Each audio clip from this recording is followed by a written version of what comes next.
Olá, seja bem-vinda ao nosso vídeo de hoje.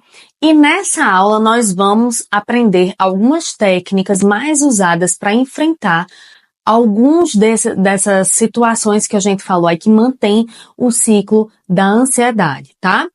Como a gente lidar com a evitação, como a gente lidar com os pensamentos e as crenças, ok? Então vamos lá. Relembrando os pensamentos automáticos, né? Que na última aula a gente trouxe ali como esses pensamentos, eles surgem, né, de uma forma muito espontânea no nosso dia a dia, são os pensamentos que estão continuamente ali com a gente. E eles acabam influenciando as nossas emoções e os nossos comportamentos. Esses pensamentos, muitas vezes negativos, são rápidos e frequentemente são baseados em nossas crenças ou em crenças subjacentes que a gente tem sobre nós mesmas, sobre o mundo e sobre os outros, né? Então, as crenças centrais, revisitando isso, né? São aquelas ideias profundas que nós vamos formando ao longo da vida, como a gente já viu aqui. E as intermediárias são regras ou suposições que derivam dessas crenças centrais, ok? Como, por exemplo, se eu não for perfeita, as pessoas vão me julgar. Então, essas crenças vão moldando os nossos pensamentos automáticos e, consequentemente, as nossas reações emocionais, reações fisiológicas também. Então, vamos ver agora algumas estratégias práticas para lidar com os pensamentos e crenças. Uma técnica muito eficaz é a da descatastrofização. É um nome longo, né, grande, difícil, mas lembra que um dos vieses cognitivos que a gente tem é a catastrofização? Então, muitas vezes a nossa mente ela tende a exagerar ali, né, as consequências de um evento, imaginando o pior cenário possível. Esse tipo de pensamento catastrófico alimenta a ansiedade e nos mantém ali presos na evitação, como a gente já viu. Então, por exemplo, vamos imaginar que você tem um medo intenso de falhar numa apresentação, sei lá, uma apresentação no trabalho. Um pensamento catastrófico poderia ser: se eu errar, todos vão rir de mim e eu serei demitida. Agora, vamos aplicar a descatastrofização nessa situação. Primeiro, se pergunte: qual é a pior coisa que realmente poderia acontecer? E se isso acontecer, como eu poderia lidar com isso? Ao examinar de forma realista, você percebe que mesmo que cometa um erro, isso não significa que você será demitida. E existem formas de contornar a situação. Uma outra técnica muito usada é o RPD, tá? O que é o RPD? É um registro de pensamentos disfuncionais. Como é que a gente faz?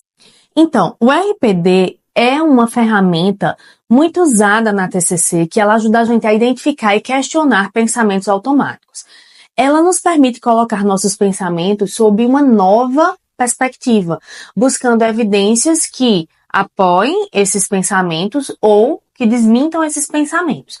Então vamos lá para um passo a passo.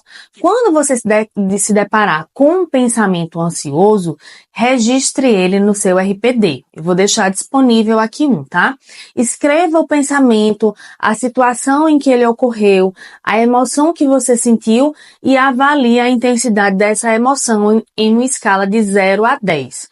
Em seguida, você se questiona: qual é a evidência a favor desse pensamento e qual é a evidência contra esse pensamento?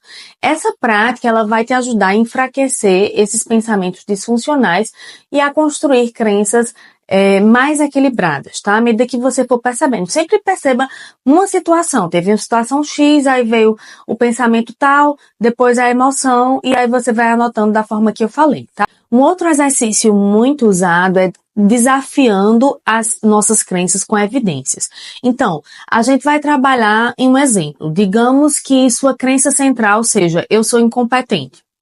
Você pode começar a desafiar essa crença ao escrever evidências que provem o contrário, como conquistas que você já teve na vida, elogios que recebeu, ou desafios que você já superou. Eu tenho certeza que você já tem isso aí, tá?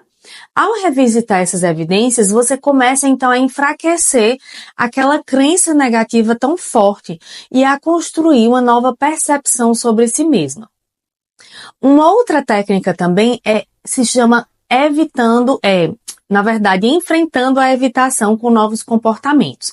Então, primeiro a gente entende a evitação, tá? Como a gente viu na aula anterior, a evitação é uma forma de autoproteção que a gente utiliza para escapar de situação que vão nos causando muita ansiedade. No entanto, a gente já viu, né, que ao evitar, a gente nunca dá a gente mesma a oportunidade de aprender como a gente pode lidar com essas situações de uma forma mais eficaz. Então, existe uma estratégia, né, de exposição gradual, muito utilizada também na TCC, que é uma das formas mais eficazes de combater a evitação. Tá? Essa técnica, ela envolve enfrentar de uma maneira controlada, progressiva também, não é de uma hora para outra, as situações que você tem evitado. Então, se você evita dirigir, como eu falei já, né? Porque tem medo de ter um ataque de pânico, o primeiro passo pode ser apenas sentar no carro e ligar o motor, sem sair de casa, tá? Aí, aos poucos, você pode ir aumentando o tempo de exposição, até se sentir confortável em dar uma volta no quarteirão. A ideia é que cada passo, tá? Cada passo, o seu cérebro vai ali aprendendo que a situação não é tão ameaçadora quanto parece, ok? E, inclusive, essa técnica a gente usa muito para o pânico, tá? Ela é muito comum no transtorno de pânico.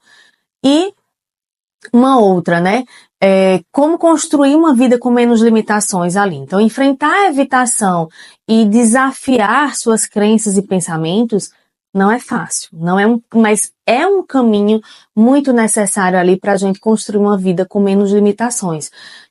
Cada pequeno passo, né, que a gente vai dando, você vai perceber que tem mais controle sobre a sua ansiedade, mais controle do que você imaginava.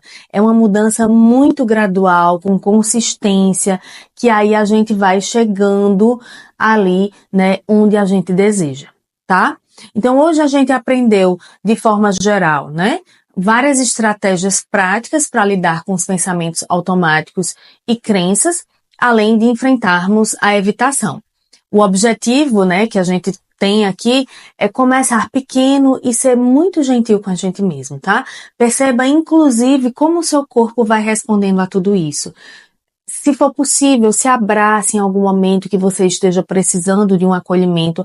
Sinta isso de forma física também, tá?